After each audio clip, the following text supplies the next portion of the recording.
Assalamualaikum warahmatullahi wabarakatuh. Salam kader Perserikatan Madrasah Muallimin Muhammadiyah Yogyakarta. Alhamdulillah, pada kesempatan kali ini kita berjumpa kembali dalam pelajaran ilmu pengetahuan sosial.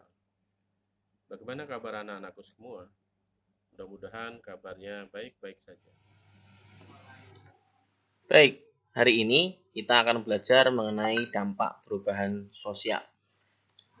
Oke, tujuan pembelajarannya yang pertama yakni bagaimana kita memahami berbagai macam dampak perubahan sosial di masyarakat, memetakan dampak perubahan sosial positif dan negatif, memberikan solusi dari dampak perubahan sosial di masyarakat. Oke. Dampak perubahan sosial yaitu merupakan setiap perubahan sosial budaya yang memiliki dampak terhadap masyarakat. Dampak tersebut dapat berupa dampak positif maupun dampak negatif. Dalam pembelajaran kita kali ini, kita akan membahas berbagai macam dampak perubahan sosial yang dapat kalian pelajari dan pahami agar bisa menentukan bagaimana kalian harus bersikap di masyarakat. Oke, yang pertama kita mulai dari dampak positif. Dampak positif dari perubahan sosial di masyarakat yaitu yang pertama adalah teknologi berkembang dengan pesat. Sudah kita tahu bersama, yang pertama ini adanya perubahan sosial yang itu memberikan teknologi yang berkembang sangat pesat. Jadi adanya perkembangan teknologi yang berkembang dengan cepat. Ya, salah satu dampak positif perubahan sosial yang paling menonjol adalah berkembangnya teknologi dan menjangkau semua kalangan masyarakat. Akses informasi dan komunikasi juga menjadi lebih cepat. Jadi adanya perubahan sosial di masyarakat ini memberikan dampak positif, yakni berbagai macam alat komunikasi semuanya bertransformasi dengan cepat sehingga adanya perubahan-perubahan yang sangat fundamental dalam lini kehidupan masyarakat. Oke, kedua ini adalah modernisasi. Salah satu dampak adanya perubahan sosial ialah terjadinya proses modernisasi masyarakat. Modernisasi diartikan sebagai sebuah proses perubahan ketika suatu masyarakat memperbaharui dirinya dan berusaha untuk mendapatkan ciri-ciri atau karakteristik yang dimiliki oleh masyarakat sendiri. Karakteristik masyarakat modern sendiri sering dikaitkan dengan industrialisasi yang identik dengan mekanisasi dan perkembangan teknologi. Jadi perkembangan dan perubahan sosial masyarakat tentunya juga akan berpengaruh pada modernisasi dan teknologi yang berkembang dengan pesat. Selanjutnya ya ini adalah terciptanya lapangan kerja baru. Tentunya dengan adanya perubahan sosial di masyarakat, adanya ilmu pengetahuan dan teknologi yang semakin maju tentu saja menjadi dampak dari perubahan sosial yang akan mendorong berkembangnya industrialisasi serta perusahaan multinasional yang ada dalam sebuah wilayah. Dengan adanya perkembangan ini, maka tentu saja pengembangan industri kecil serta perusahaan baru akan membuat banyaknya lapangan pekerjaan baru yang akan menyerap tenaga kerja dengan optimal, seperti contohnya UMKM ya di masyarakat-masyarakat saat ini. Nah, dengan adanya UMKM yang bergerak di bidang ekonomi, tentunya juga akan mendorong kesuksesan dan kemajuan bagi suatu masyarakat. Itu dampak positif yang ketiga. Tentang peningkatan efektivitas dan efisiensi kerja. Dampak dari perubahan sosial juga akan membuat peningkatan pada efisiensi dan efektivitas kerja. Penggunaan alat-alat produksi akan membuat produksi menjadi lebih banyak dan cepat, serta tepat, yang akan membuat peningkatan efektivitas serta efisiensi kerja. Tentunya kita semua sudah tahu ya, adik-adik sekalian, bahwa dengan adanya perubahan sosial masyarakat yang cepat, dengan adanya modernisasi tentunya tentang adanya perubahan teknologi, tentunya efektivitas dan efisiensi kerja juga akan menjadi lebih cepat dan tentunya akan lebih dinamis. Tuh. Selanjutnya adalah transformasi politik. Nah, jadi ini akan kita kembali ke dalam bentuk-bentuk perubahan sosial. Salah satu bentuk perubahan sosial berdasarkan kecepatan berlangsungnya perubahan sosial ialah revolusi. Jadi yang perubahan yang berlangsung cepat yaitu adalah revolusi. Nah, di bidang politik, Indonesia pernah mengalami proses reformasi, yaitu peristiwa jatuhnya pemerintahan Orde Baru pada tahun 1998. Peristiwa yang terjadi karena perubahan pola pikir masyarakat tersebut membawa transformasi politik bagi bangsa Indonesia. Nah, demokratisasi ini dapat mendorong terciptanya transparansi dalam pemerintahan. Nah, ini jadi itu adik-adik sekalian, dampak positifnya juga dalam perubahan sosial masyarakat. Nah, tahun 98 adalah merupakan tahun perubahan di mana adanya reformasi. Nah, itu. Ya, dan adalah integrasi sosial. Perubahan sosial yang terjadi di masyarakat dapat mendorong terwujudnya integrasi sosial di masyarakat. Proses ini terjadi ketika perubahan sosial yang terjadi di masyarakat membawa unsur-unsur yang sesuai dengan nilai-nilai dan norma yang dianut oleh masyarakat. Unsur-unsur baru yang sesuai dengan nilai dan norma tersebut kemudian diadopsi sebagai bagian dari sistem yang sudah ada di masyarakat. Bahkan tidak jarang unsur-unsur baru tersebut justru menghidupkan atau memberi kekuatan baru bagi berkembangnya unsur-unsur yang telah ada di masyarakat yang kemudian sering disebut dengan revitalisasi. Nah, suatu perubahan sosial yang terjadi di masyarakat perlu diikuti dengan penyesuaian antara unsur yang sudah ada dengan unsur-unsur baru di masyarakat. Nah, ketika unsur-unsur baru yang ada di masyarakat ini dapat menyesuaikan diri, maka akan terjadi integrasi sosial. Nah, inilah yang dampak-dampak positifnya dari adanya perubahan sosial di masyarakat. Nah, lalu dampak negatifnya adalah pertama yaitu disorganisasi.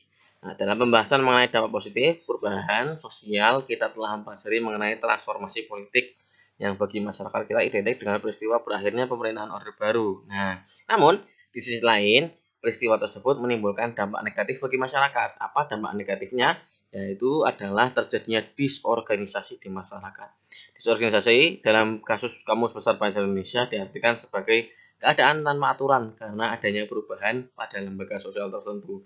Nah, maka dari itu pada peristiwa Orde Baru itu adalah tahun 98 terjadinya sebuah kecarut-marutan.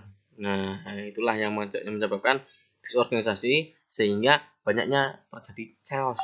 Nah, itu yang terjadi. Ya, jadinya banyak masyarakat yang tanpa satu komando, satu tujuan. Nah, sehingga banyak yang terpecah belah. Gitu. Nah, itu yang terjadi. Adalah cultural shock. Nah, pernahkah kalian mengalami kebingungan mengenai kebudayaan baru di suatu tempat? Seperti misal, kalian mengalami kebingungan ketika ternyata budaya di bangku sekolah SD atau berbeda dengan SMP. Nah, seperti saat ini kalian. Nah, hal tersebut merupakan salah satu bentuk contoh sederhana dari cultural shock. Gitu. Salah satu dampak adanya perubahan sosial di masyarakat ya terjadinya cultural shock pada lapisan masyarakat tertentu.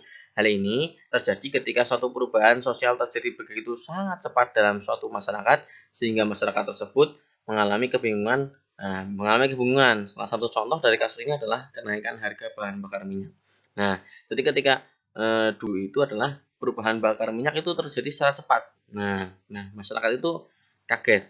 Akhirnya muncullah gejolak di masyarakat sehingga banyak demo, banyak protes kepada pemerintah kala itu. Nah, cultural lag. Nah, cultural lag merupakan suatu kondisi di mana budaya material mengalami perkembangan lebih cepat dibandingkan dengan budaya non material. Nah, dengan demikian, cultural lag terjadi ketika perkembangan teknologi tidak diimbangi dengan perkembangan dan penanaman moral di masyarakat. Akibatnya, banyak terjadi kasus penyalahgunaan teknologi di masyarakat. Ini sudah mafhum kita rasakan di zaman sekarang ini. Jadi walaupun teknologi berkembang dengan pesat, tidak diimbangi dengan moral dan integritas yang juga pesat sehingga akhirnya timbullah kasus-kasus bagaimana adanya cyber itu banyak sekarang intinya banyak sekali kejahatan cyber dan ya, akhirnya kemajuan internet misalkan digunakan untuk hal-hal yang negatif itu yang terjadi. Selanjutnya adalah anomi. Nah, anomi adalah dampak negatif dari adanya perubahan sosial di masyarakat. Salah satunya ialah terjadinya anomi. Anomi sendiri diperkenalkan oleh Emil Durkheim untuk menggambarkan sebuah keadaan tanpa norma di masyarakat atau lebih jauh dari itu adalah suatu keadaan di mana nilai dan norma yang tidak diarti oleh masyarakat itu sendiri. Jadi anomi adalah kondisi di mana masyarakat itu tidak menghargai norma-norma yang telah berlaku di masyarakat. Nah, sehingga adanya perubahan-perubahan itu membuat adanya perpecahan dan adanya disintegrasi sehingga muncullah konflik-konflik di masyarakat gitu. Nah, terakhir adalah berkembangnya konflik sosial. Banyak terjadi perselisihan dan konflik sosial budaya di kalangan masyarakat. Hal ini disebabkan adanya perubahan yang tidak bisa disikapi dengan baik oleh anggota masyarakat tersebut. Nah, jadi adanya misalkan gampangannya adalah sosial ya. Jadi strata sosial di masyarakat pun juga akhirnya menyebabkan adanya iri, dengki dan lain sebagainya. Misalkan ada yang bapaknya Menteri DPR, terus ada tetangganya adalah tukang pulung misalkan. Nah, itu kan akhirnya membuat kesenjangan sosial terasa tinggi gitu kan. Yang sebelahnya DPR, yang sebelahnya tukang pulung. Nah, itulah yang menyebabkan kadang-kadang masyarakat itu punya persepsi yang berbeda, sehingga masyarakat itu sukanya ribut, perpecahan, konflik. Nah, dari omongan-omongan dan dari hawa nafsu yang kadang-kadang dikuasai oleh setan. Jadi itu tadi yang harus kita hindari ya bersama-sama ya, lima